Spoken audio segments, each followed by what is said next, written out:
ফ্যাগলিং এর বড় ভাই যেতেছিল ফ্যাগলিংকে আনতে। ফ্যাগলিং ছিল রেল স্টেশনে, কারণ ফ্যাগলিং আসছিল দেশ থেকে পড়াশোনা শেষ করে। রাত হলে চলে আসতো একটা ভয়ঙ্কর ভূত। কারণ এই গ্রামে বহু বছর আগে একটা সাধু বাবা থাকতো। সেই সাধু বাবা একদিন ওই সাধু বাবা একটা ভূতকে বন্দি করে মেরে ফেলছিল।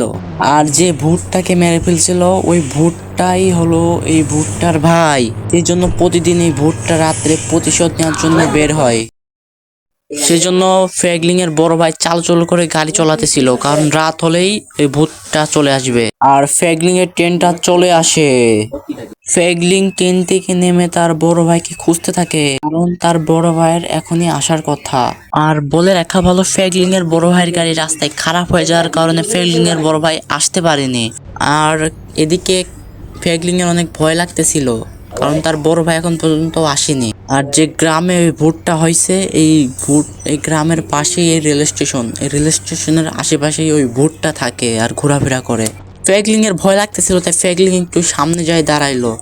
আর ফ্যাগলিং এর মনে হইতেছিল যে তার আশেপাশে কেউ আছে, এটা ফিল করতেছিল সে। আর ফ্যাগলিং তার বড় ভাইকে অনেকবার ফোন দেওয়ার চেষ্টা করে, কিন্তু তার বড় ভাই ফোন ধরেনি। ফ্যাগলিং এর পিছে কে থাকে, আর ফ্যাগলিং পিছে তাকাতেই। গাইস, এই ভিডিওটা এই পর্যন্তই। আর পরবর্তী পার্ট যদি চান চ্যানেলটাকে সাবস্ক্রাইব করে রাখেন।